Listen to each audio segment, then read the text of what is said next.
Well, I first heard about EFT from some other people that were practitioners and people that were counselors and trainers, and telling me how valuable and useful it was.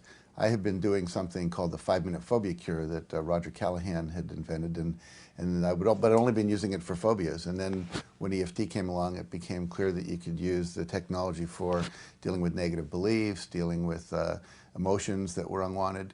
And for me, it was as I got into law of attraction more and started realizing that in order to attract, you needed to be in a space of love, joy, abundance, and forgiveness, and so that you're in a high vibrational place, because we attract to us things that are resonating at the same harmonic.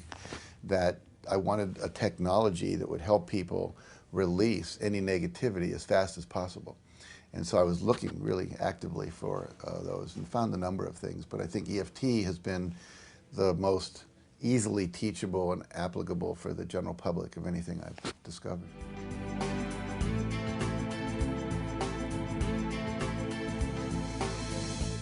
Well, probably the greatest kind of turning point for me, there's a man named Martin Leszkolnik who lives in Austria. He's a practitioner of EFT, and he took one of my public seminars, and we were doing work on releasing negativity and anger and fear and things from the past. And he came up to me on the break and said, you know, there's an easier way to do this. and you can do it with more people quicker, and it doesn't require all the cathartic release work that I was doing at the time. And so I said, great, why don't you come to my room and show me tonight? Because I didn't want to put him up on the stage without having seen it. And he worked with several issues of mine, one of belief and one wanting the desire to lose more weight, but I wasn't. And so we started tapping, and all of a sudden I felt totally different inside. I mean, there was literally a palpable perceptual sensory shift about how I was feeling.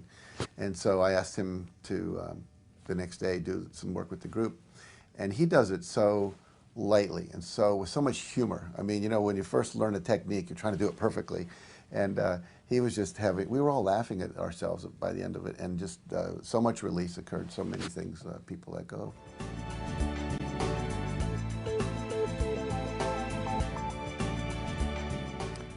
Well, every time we want to go to a place better than where we are, there are blocks inside that have stopped us, or we'd already be there. And these blocks, most often, in my experience, I won't say always, but probably very close to always, seem to come from where I had an experience that I didn't complete. So basically, energy is supposed to flow through us as a waveform. You know, it just comes in. The word emotion, energy in motion. And so we say we're emotionally moved by something. So when I allow myself to be moved and feel what it is and let it pass through me, then there's no blockages. But let's say my dog dies and my father says to me, you know, come on, son, stop crying, be a man. Well, this crying, this releasing, this grieving that was natural got blocked. And to block it, I have to shut down on it. I have to tighten up against it. That's why people that are uptight literally have a lot of emotion they haven't shared. They've tightened up not to feel it, because it means they're going to get in trouble, they'll be rejected by their parents or whatever. So literally, as we begin to open up to new possibilities and want to go further, these things that have been incomplete in our life come up to the surface to be dealt with, you know, or to hold us back, because it's trying to protect us. And so we have to release those, or we'll stay stuck.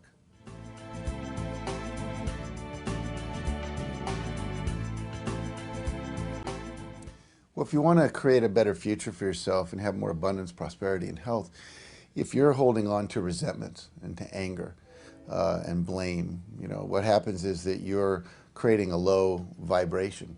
You're literally living in the past, for one thing. You're focusing. I do this demonstration in my seminar where I walk off the stage that way. So I'm walking into the future, but I'm looking at the past. I can't see the future very well. I bump into things on purpose, you know. But the idea is I want all of my attention focused on that which I want to create. I want to be fully present in the moment, but with my intention on what is my creating here and also in the future. So if I'm holding on to resentment and anger towards someone in the past for what they did or didn't do, or even guilt for myself, which is a form of resentment toward yourself, based on my expectations that you or I should have been different than I was, then what happens is I'm not focusing on my positive outcomes. And literally, we can only think about one thing at a time. So basically the way I demonstrate it is that, like, if I take this book here, if I'm holding this book, then what happens is someone comes to give me something, I can't take it because my hands are already full. So I need to let go of whatever it is, release literally what I've been holding on to, and let it go so that I have a capacity to receive that which is wanting to come into my life, that which I preferred and desired and intended and set goals around and so forth. So when I forgive someone and literally let them go, then I'm more present.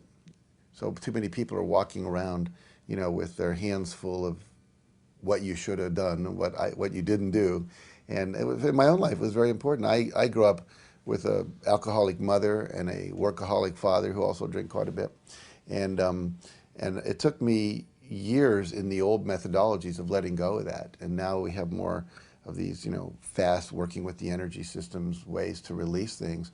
I've used it on myself, used it with my family. My wife, her father committed suicide when she was 8. And when I met her, she was still holding on to that very tremendously.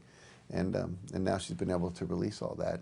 And then the natural aliveness comes forward because we're like trying to shake reality to be what we want it to be, or it can't change the past. So by releasing the past, then I'm here and then I can be with whatever's present and create what I want.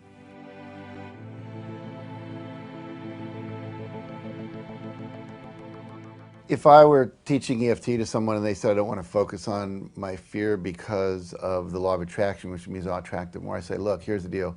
You are unconsciously focusing on your fear all the time. It's your subconscious that needs to get reprogrammed in a sense. And so by focusing on it for a little bit of time, we can get rid of it so it's not unconsciously running you.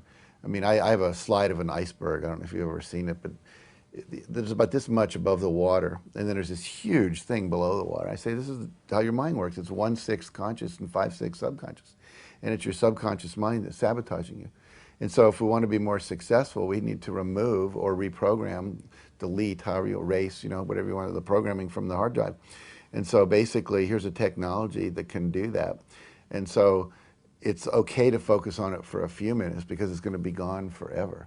Makes much more sense. If you see, a lot of people have in my mind, misinterpreted law of attraction to say that I don't want to ever focus on reality. So my belief is you have to acknowledge reality and then choose what you want, and then there's a release process. Like if you look at The Secret, we talk about ask, believe, receive.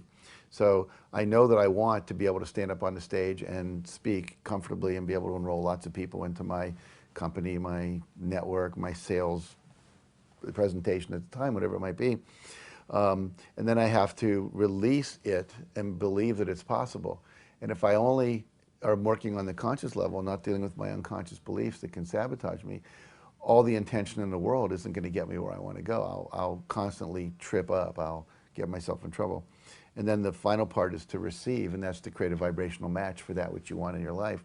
If I'm walking around and every time I see someone that is a man and I get scared because, let's say, my father sexually abused me as a child, then I can't stay in that high vibrational state. So you have to not be in denial, but at the same time you don't get stuck there. It's a kind of a foot in both worlds, if you will.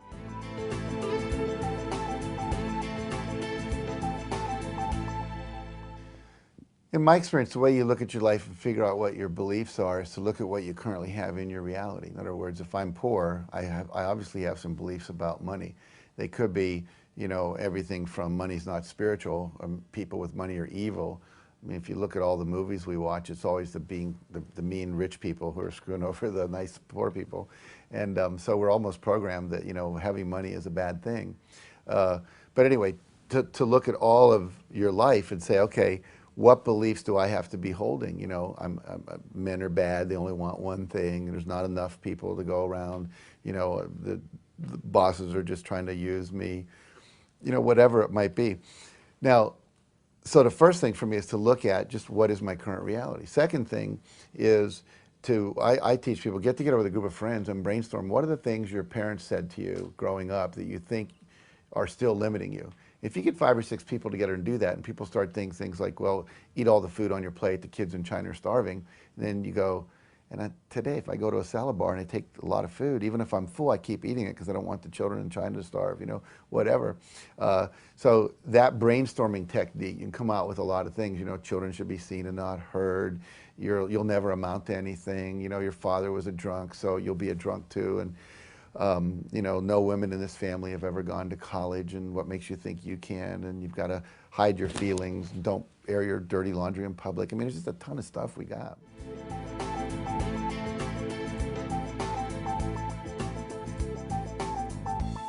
I think the most common blocks people have to having more money in their life is they don't believe they deserve it. We know that, for example, 38% of all women in the state of California have been sexually abused or raped by the time they're 38. And, by the time they're 18, rather. And so what happens is that when I was doing my self-esteem seminars for years, people would come in and they really felt like they didn't deserve to be wealthy. There was something wrong with them. They were damaged goods. I remember doing a seminar for a Benedictine abbey down in Florida. And many of the monks there were there out of guilt, not out of a desire to be closer to God. One guy had taken an entire troop up the Rhine River during World War II. Everyone was killed but him, and he was the leader. So he came back, went on about a 3-week drunk, and then basically joined the monastery. And I said, so why did you join? He said, because I didn't believe I deserved to have any more pleasure in my life. I did to kind of abrogate that.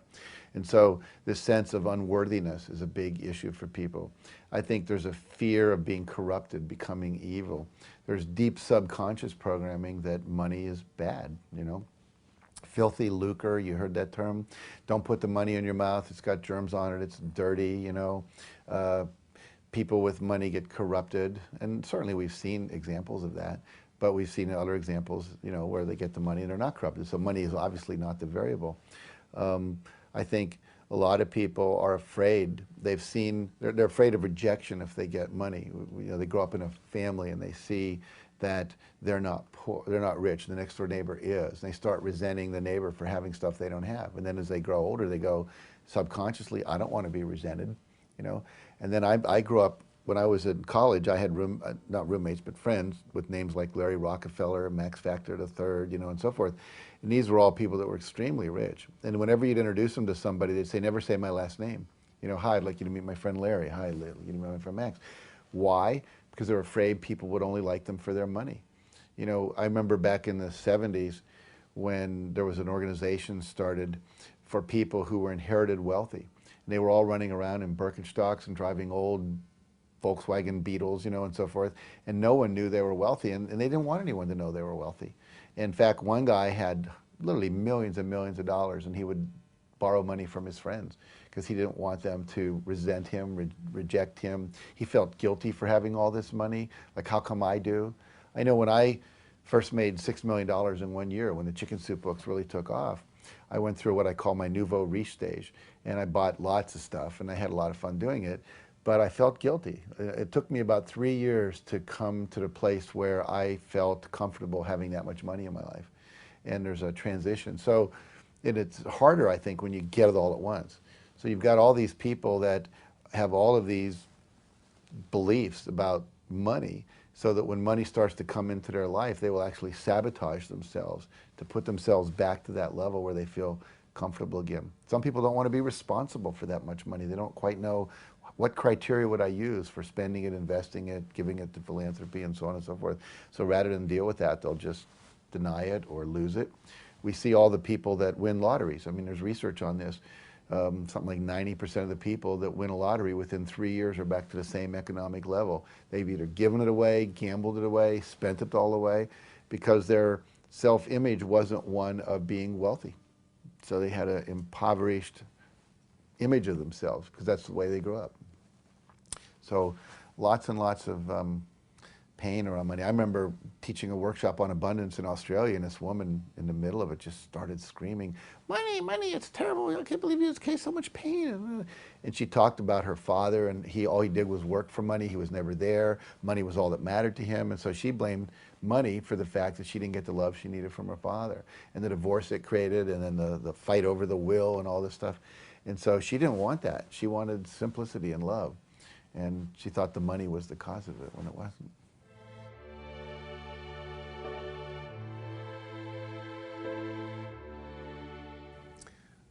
The only advice I would have for someone who's thinking about EFT would be do it. I mean, there's nothing to lose. It's so fast. It's such a powerfully quick process, and you can do it on your own. It's not something you have to have someone else do to you.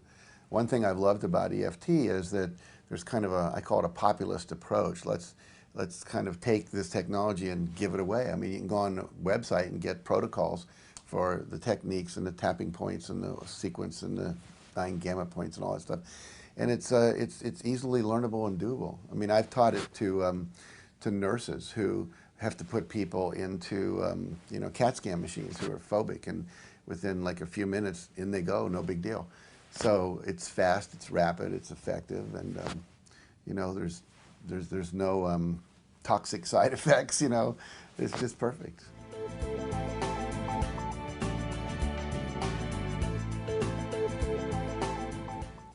What I see 10 years from now is that every kid in school will be knowing this stuff. I mean, you know, the fact is we have some incredible technology that's available now in terms of, you know, psychological techniques that we're all using, like EFT.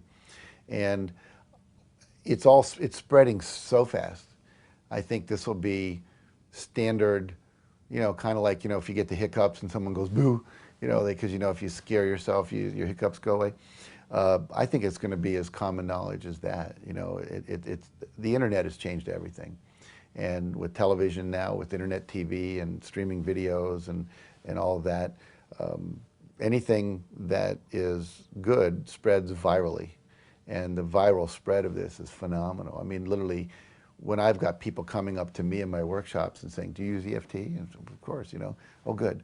And it's out there. And I think that 10 years from now, what we've learned in the secret law of attraction will be as commonly understood as the law of gravity. And that EFT and other technologies that are still to be evolved. I mean, you know, EFT is, and I'm only looking at it from the periphery, has gone through several stages of evolution, and new technologies and new applications keep being created by people who are experimenting and so on and so forth. So one of my friends is a Tai Chi and Qigong master, Chun-Yi Lin, and his dream is to have a healer in every family, like a doctor in every family. He teaches how to heal with energy. And I believe that we will have that this is just going to become common knowledge, like, you know, Neosporin and a Band-Aid. And we'll have that same understanding about how the mind and the emotions work.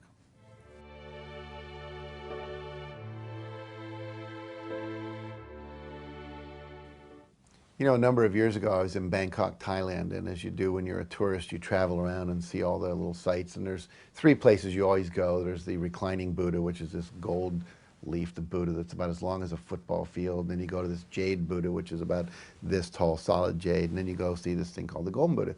The golden Buddha is about 10.5 feet tall, solid gold, and it's an amazing thing when you see it. It's just, it's huge. So while I was looking at the golden Buddha, my wife was off to the right side, and I was taking a picture, and she was over. There was this case that was full of a big piece of clay, about 1 foot thick, 2 feet wide, 3 feet tall. And it said in 1953, 4, 5, 6, 7, something like that, that they didn't know there was such a thing as a golden Buddha. And they were actually lifting this big clay Buddha to move it, to make way for a road that was coming through.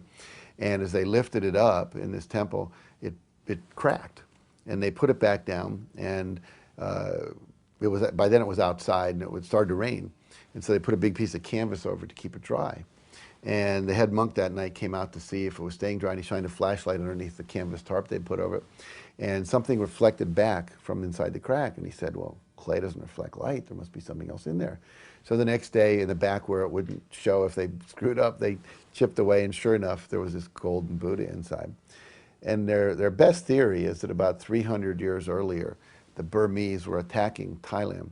And the monks in this monastery covered up the Buddha with clay to keep it protected so it wouldn't be melted down and stolen as a spoil of war. They also think that all the monks were massacred, and therefore the secret died with the monks. So here it was like 300 years earlier or later, whatever, and they opened it up and discovered, I love the word discover, you take the cover off, you discover something, and the Buddha was always there. And so I was having dinner with my wife that night, and she said, you know, that golden Buddha is like the people we work with in our workshops. Every one of them has this golden essence inside, you know, Christ consciousness, universal consciousness, high self, love, Atman, or all these different terms that religions use. But it's been covered over with the clay of self-doubt, negative limiting beliefs, and fears, and so forth. And so our job in life is to remove that which isn't us, to get rid of the clay, allow ourselves to get back in touch with the essence of who we are, which is divine and creative and beautiful. So I see EFT as a technology or set of technologies that allows people to remove the clay off the golden Buddha of who they really are and let their true magnificence come forward and express itself again.